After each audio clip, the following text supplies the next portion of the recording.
Good morning बच्चों। बेटा आज हम जो है 12th बायोलॉजी में हमने कायिक जनन पढ़ लिया था कि जड़ तना पत्ती के द्वारा पादपों में किस प्रकार जनन होता था। ठीक है बेटा, तो अलैंगिक जनन जो है उसकी हमने ये 6 विधियां पढ़ ली थी।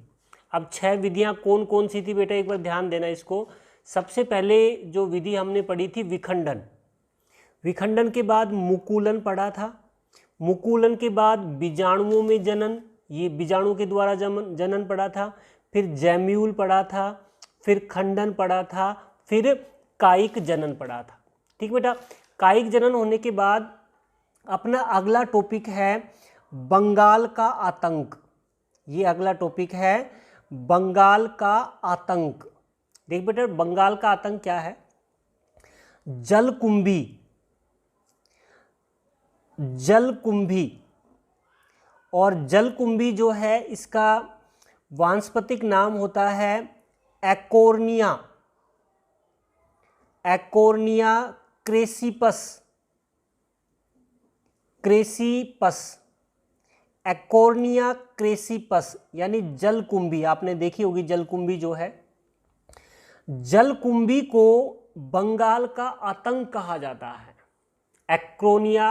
एकोर्निया क्रेसिपस जो है जिसे बंगाल का आतंक कहा जाता है। अब क्यों कहा जाता है बेटा उसको समझना एक बार।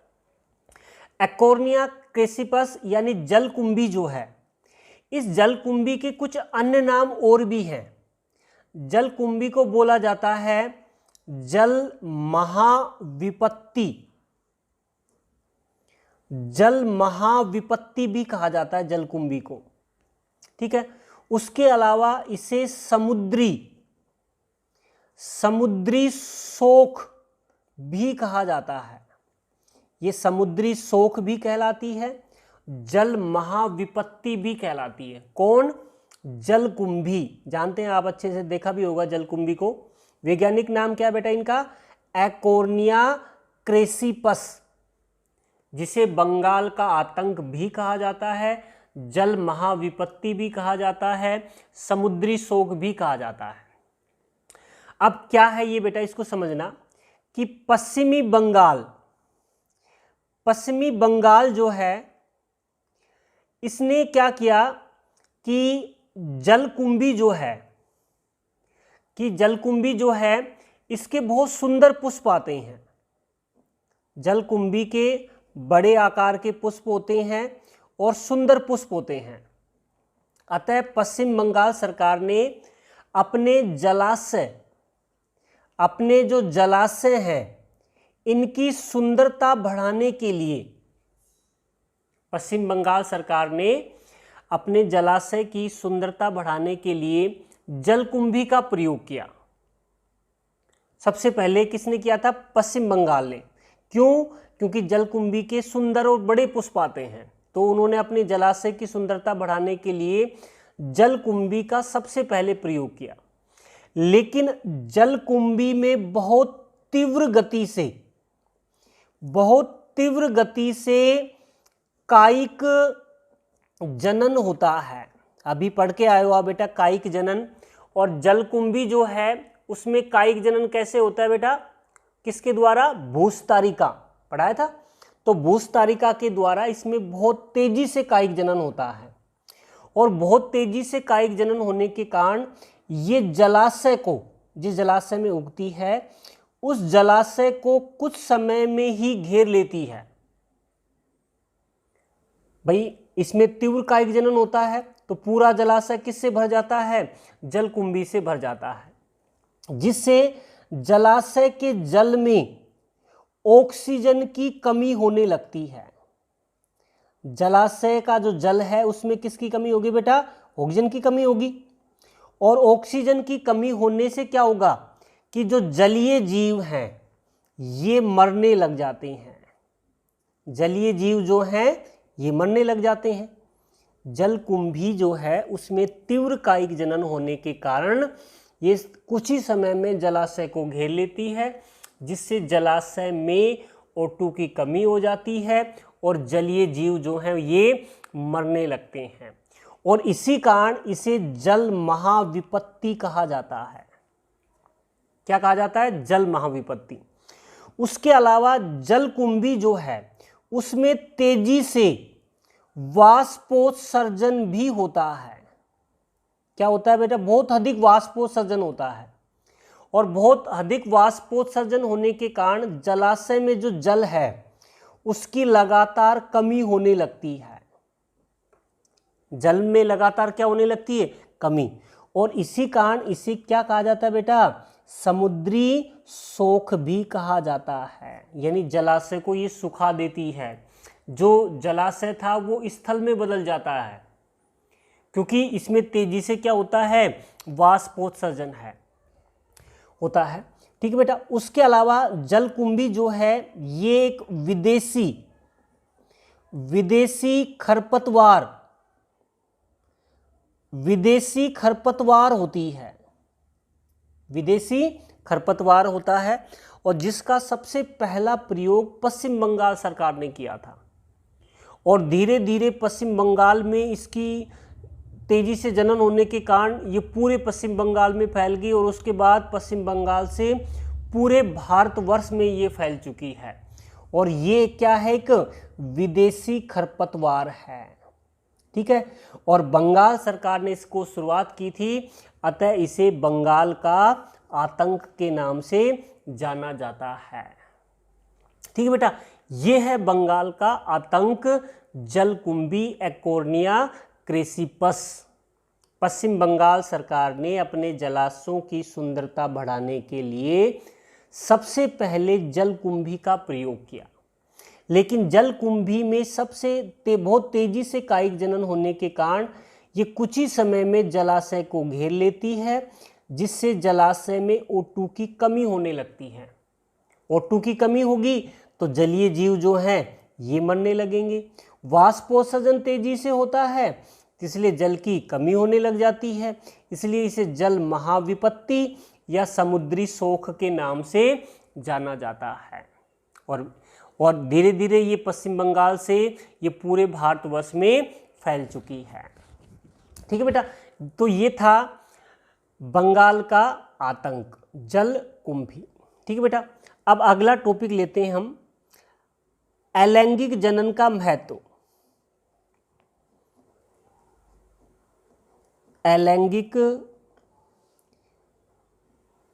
जनन का महत्व। भैया आपने दो प्रकार के जनन पढ़े थे, भाई जनन दो प्रकार का होता है, एक तो अलैंगिक जनन पढ़ा था, ठीक है, और दूसरा जो लैंगिक जनन आगे पढ़ेंगे। तो हम अलैंगिक जनन जो है ये अपना पूरा हो गया। अब हम पढ़ेंगे अलैंगिक जनन का महत्व क्या है। ठीक है बेटा। अब अलैंगिक जनन का महत्व क्या क्या है वो देखना बेटा एक बार। सबसे नंबर 1 पर हम लेते हैं कि अलैंगिक जनन वे पौधे जिनमें बीज का निर्माण नहीं होता है, या मैं ये कहूं कि वे पौधे जिनमें बीज नहीं बनते हैं, उनमें हमेशा अलैंगिक जनन द्वारा ही जनन होता है। भाई बीज तो क्या है? लैंगिक जनन होता है, लैंगिक जनन का एक हिस्सा होता है। तो कुछ पौधे ऐसे हैं जिनमें बीज ही नहीं बनते। अब बीज नहीं बनते तो वो लैंगिक जनन के द्वारा जनन नहीं कर सकता, तो वो जनन हमेशा किसके द्वारा करेगा? लैंगिक जनन के द्वारा ही करता है। जैसे कि इसके उदाहरण की बात करें हम तो केला है, अनानास है, केला है, अनानास है, ये ऐसे पौधे हैं जिनमें बीज नहीं बनते हैं, और बीज न बनने के कारण इन पौधों में हमेशा जनन कौन सी विधि द्वारा होगा बेटा? अलैंगिक जनन के द्वारा ही होगा। ठीक है बेटा। दूसरा अलैंगिक जनन का महत्व लेते हैं। ठीक है। वे पौधे जिनमें बीज तो बनते हैं, बीज का तो निर्माण होता है, लेकिन बीज में अंकुरण की क्षमता नहीं होती है। बीज में किसकी क्षमता नहीं है बेटा? अंकुरण। बीज तो बन रहा है लेकिन बीज में अंकुरण की क्षमता नहीं है। अतः ऐसे पौधे में जनन किसके द्वारा होगा? भाई अलैंगिक जनन के द्वारा ही होगा। जैसे अदरक है, लहसुन है, ये ऐसे पौधे हैं जिनमें बीज तो बनते हैं लेकिन इनके बीजों में अंकुरण की क्षमता नहीं होती है, अतः इनमें जो जनन है वो हमेशा अलैंगिक विधि के द्वारा ही होता है। ठीक बेटा। तीसरा जो इसका महत्व लेते हैं कि कुछ पादप ऐसे हैं जिनमें लैंगिक जनन की क्षमता नहीं होती है।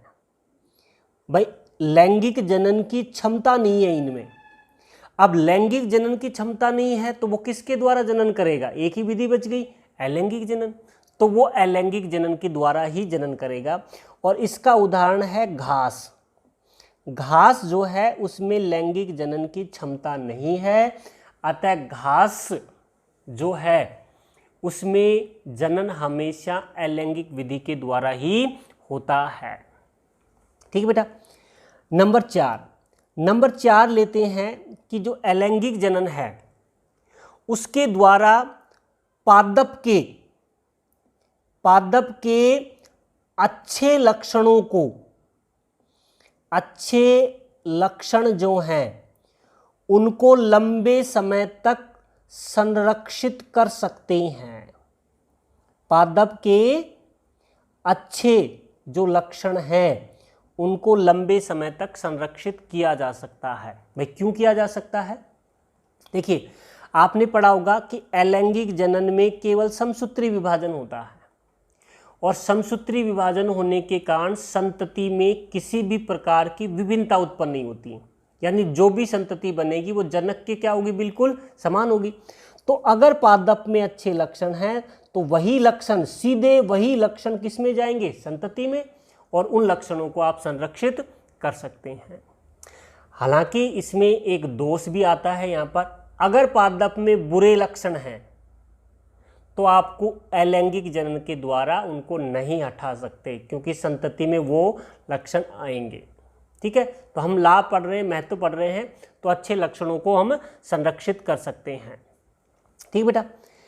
5वीं जो इसका महत्व है कि अलैंगिक जनन जो है ये जनन की एक तीव्र विधि है।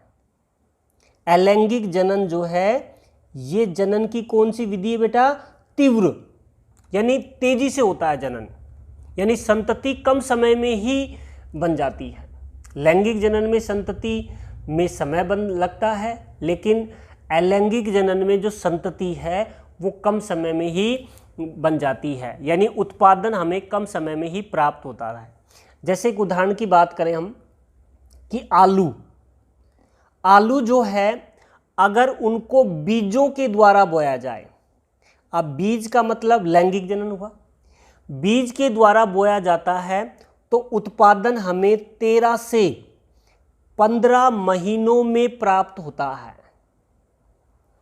भाई अगर आलू जो है उसको बीज यानी लैंगिक जनन के द्वारा बोया जाता है तो उससे उत्पादन हमें कितने दिनों में प्राप्त होगा? 13 से 15 महीनों में बोया जाता है, प्राप्त होता है। अगर आलू को अगर हम कंद के द्वारा बोएं, कंद का मतलब क्या हो गया? कंद होता है आलू, तो कंद यानी अलैंगिक जनन के द्वारा बोया जाता है तो उत्पादन हमें 3 से 4 महीने में ही प्राप्त हो जाता है। तो बताओ बेटा, आलू का अगर उत्पादन आप करोगे तो कौन सी विधि अपनाओगे? अलैंगिक जनन। क्यों? क्योंकि ये जनन की एक तीव्र विधि है, यानी हमें उत्पाद कम समय में ही प्राप्त हो जाता है। ठीक बेटा। अब लेते हैं नंबर 6, अलैंगिक जनन जो है उसका छठा महत्व। ऐसे क्षेत्र जहां पर जल की कमी होती है, ऐसे क्षेत्र जहां पर क्या है? जल की कमी, यानी जल की कमी है तो वहां पर बीजों को बोना मुश्किल हो जाएगा, भाई बीज जो है उसको नमी चाहिए। तो ऐसे क्षेत्र जहाँ पर जल की कमी है और बीजों को बोना मुश्किल हो जाता है, तो उन क्षेत्रों में पौधे लगाने के लिए कौन सी विधि अपनाई जाती है? अलैंगिक जनन की विधि अपनाई जाती है। क्योंकि अलैंगिक जनन तीव्र विधि है तो पादप कम समय में ही तैयार हो जाता है, तो कम समय का मतलब जल की कमी में तैयार हो जाएगा। तो ऐसे क्षेत्र जहाँ पर जल की कमी है, वहाँ पर बीजों को बोना मुश्किल है, तो उन क्षेत्रों में पौधों का निर्माण हमेशा अलैंगिक विधि के द्वारा ही किया जाता है। ठीक है बेटा। नंबर 7, सातवीं जो विधि आती है वो क्या है कि कोई उजाड़ क्षेत्र है, उजाड़ क्षेत्र जो होता है जहाँ पेड़ पौधे कम होते हैं, उजाड़ बंजर जो क्षेत्र होता है, उसे कम समय में ही हरा भरा किया जा सकता है। कम समय में ही उसे क्या कर सकते हैं? हरा भरा कर सकते हैं। क्योंकि अलैंगिक जनन क्या है? एक तीव्र विधि है, तो कम समय में ही कोई उजाड़ क्षेत्र है वो हरा भरा हो सकता है। ठीक है बेटा। 8वां और लास्ट जो इसका महत्व है अलैंगिक जनन का, वो है कि अलैंगिक जनन के द्वारा फल फूल जो हैं वो कम समय में ही प्राप्त हो जाते हैं। फल फूल जो हैं वो कम समय में ही क्या हो जाते हैं? प्राप्त हो जाते हैं। यानी उत्पादन हमें समय से क्या मिल जाता है? पूर्व मिल जाता है। ठीक है बेटा। तो ये है अलैंगिक जनन का महत्व। यानी वे पौधे जिनमें बीज का निर्माण नहीं होता, जिनके बीजों में अंकुरण की क्षमता नहीं होती, या वे पौधे जिनमें लैंगिक जनन की क्षमता नहीं होती, उनमें हमेशा अलैंगिक जनन द्वारा ही जनन होगा। वे पादप के अच्छे लक्षणों को हम संरक्षित कर सकते हैं। जनन की एक तीव्र विधि है ये। जल की कमी में भी इसका उपयोग किया जाता है। उजाड़ क्षेत्र को कम समय में ही हरा भरा किया जा सकता है, और फल फूल भी जो हैं वो हमें कम समय में ही प्राप्त हो जाते हैं। ठीक है बेटा। तो ये हो गया अलैंगिक जनन का महत्व, और अलैंगिक जनन हमारा पूरा हो गया ये। तो अलैंगिक जनन की परिभाषा हो गई, अलैंगिक जनन की विशेषताएं हो गई, उसके अलावा अलैंगिक जनन की विधियां हो गई, और सबसे लास्ट में हमने लिया अलैंगिक जनन का महत्व। ठीक बेटा। तो ये अलैंगिक जनन जो है ये अपना क्या हो गया? पूरा। उसके बाद अलैंगिक जनन के बाद हम दूसरा जनन लेते हैं जीवों में, और वो कौन सा है बेटा? बी पर लेते हैं लैंगिक जनन।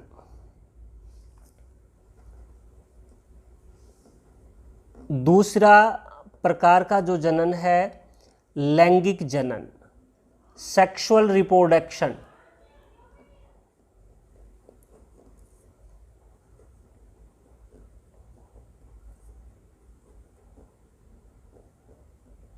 सेक्सुअल रिप्रोडक्शन यानी लैंगिक जनन, ये जनन की दूसरी विधि है। पहली तो हमने क्या पढ़ी थी बेटा? अलैंगिक जनन। और दूसरी विधि कौन सी है? लैंगिक जनन। अब लैंगिक जनन क्या है भाई? सबसे पहले तो हम इसकी परिभाषा की बात करें तो लैंगिक जनन जनन की वह विधि है, जनन की वह विधि होती है अलैंगिक जनन जिसमें दो विपरीत लिंग वाले प्राणी, दो विपरीत लिंग वाले जो जीव होते हैं। देखिए लैंगिक जनन में आपने पढ़ा, अलैंगिक जनन में आपने पढ़ा कि एक ही जीव भाग लेता है, लेकिन लैंगिक जनन जो है उसमें दो विपरीत लिंग वाले जो प्राणी होते हैं वो अगुणित नर व मादा युग्मकों का निर्माण करते हैं। क्या करेंगे भाई? नर है वो नर युग्मक का निर्माण करेगा, और मादा जो है वो मादा युग्मक का निर्माण करती है। ठीक है। तो दो विपरीत लिंग वाले जो प्राणी हैं वो अगुणित नर व मादा युग्मकों का निर्माण करते हैं। उनके बाद दोनों युग्मकों का संलयन होता है। दोनों का युग्मकों का क्या होगा? संलयन होगा। और संलयन होने से क्या बनता है बेटा? युग्मनज बनता है। ये पढ़ा आपने। अगुणित जो युग्मक हैं उनका संलयन यानी संयोजन होगा तो क्या बनेगा? युग्मनज। और युग्मनज अब आगे चलकर विभाजित होगा, विभाजित होगा और विभाजित होकर नए जीव का निर्माण करता है। तो जनन की ये विधि क्या कहलाएगी बेटा? अलैंगिक जनन कहलाती है। अब देखो इसकी परिभाषा क्या है।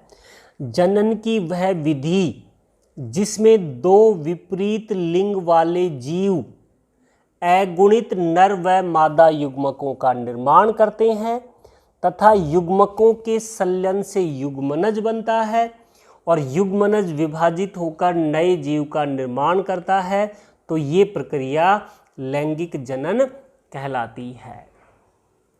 ठीक है बेटा, तो ये लैंगिक जनन की जो है परिभाषा है। उसके बाद लैंगिक जनन की विशेषताएं, अगला जो टॉपिक है अपना वो है लैंगिक जनन की विशेषताएं। लैंगिक जनन की विशेषताएं, जैसे हमने अलैंगिक जनन की विशेषताएं पढ़ी थी, इसी प्रकार बेटा हम लैंगिक जनन जो है उसकी विशेषताएं पढ़ेंगे। ठीक है बेटा, अब अंतर भी देखते जाना कि भाई लैंगिक और अलैंगिक में अंतर भी क्या है विशेषताओं में। तो सबसे पहली जो विशेषता है लैंगिक जनन की कि लैंगिक जनन में दो जीव भाग लेते हैं। अलैंगिक में एक ही जीव भाग लेता था, इसमें क्या बनाएंगे? दो जीव भाग लेते हैं। यानी दो जीव का मतलब क्या हो गया भाई? एक नर होगा और एक क्या होती है? मादा होती है। दो जीव भाग लेंगे। ठीक है। दूसरा जो अंतर इसमें आता है कि लैंगिक जनन में युग्मक बनते हैं। युग्मक निर्माण की क्रिया होती है। अलैंगिक जनन में युग्मक नहीं बन रहे थे, लेकिन यहां पर क्या बन रहे हैं? युग्मक बन रहे हैं।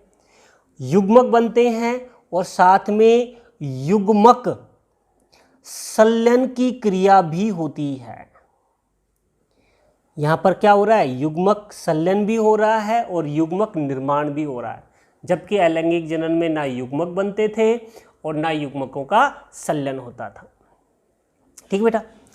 तीसरी जो विशेषता है लैंगिक जनन की कि लैंगिक जनन में समसूत्री विभाजन भी होता है और अर्धसूत्री विभाजन भी होता है। दोनों विभाजन होते हैं। समसूत्री विभाजन भी होता है और अर्धसूत्री विभाजन भी होता है।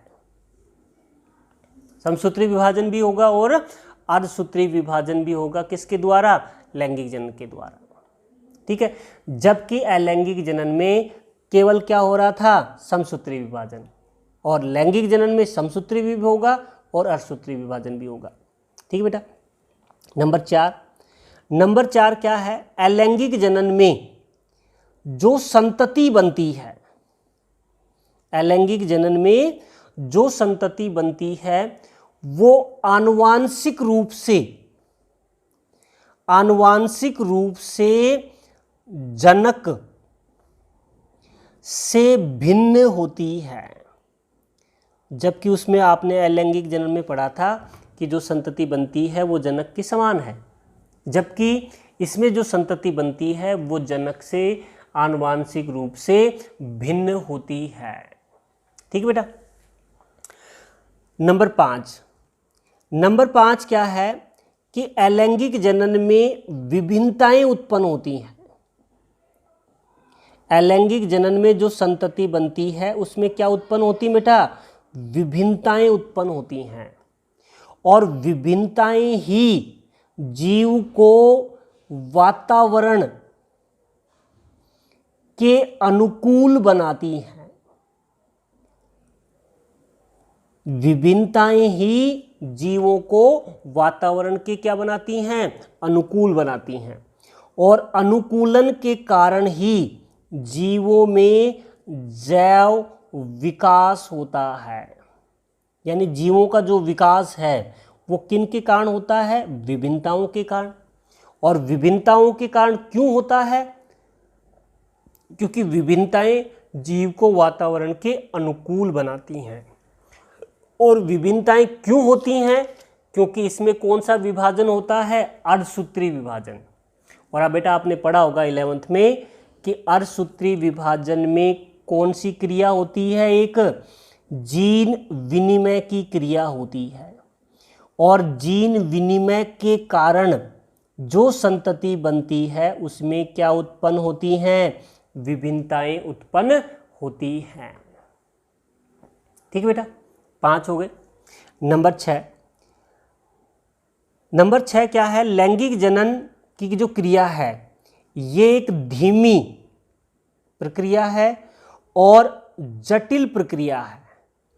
धीमी प्रक्रिया भी है और कैसी है, जटिल प्रक्रिया है। अलैंगिक जनन आपने पढ़ा था कि अलैंगिक जनन जो है वो एक तीव्र प्रक्रिया है, अभी पढ़ा आज ही अभी। और जबकि लैंगिक जनन है एक धीमी और जटिल प्रक्रिया होती है। ठीक है बेटा। नंबर 7 और लास्ट जो महत्व है लैंगिक जनन का, कि लैंगिक जनन जो है ये उच्च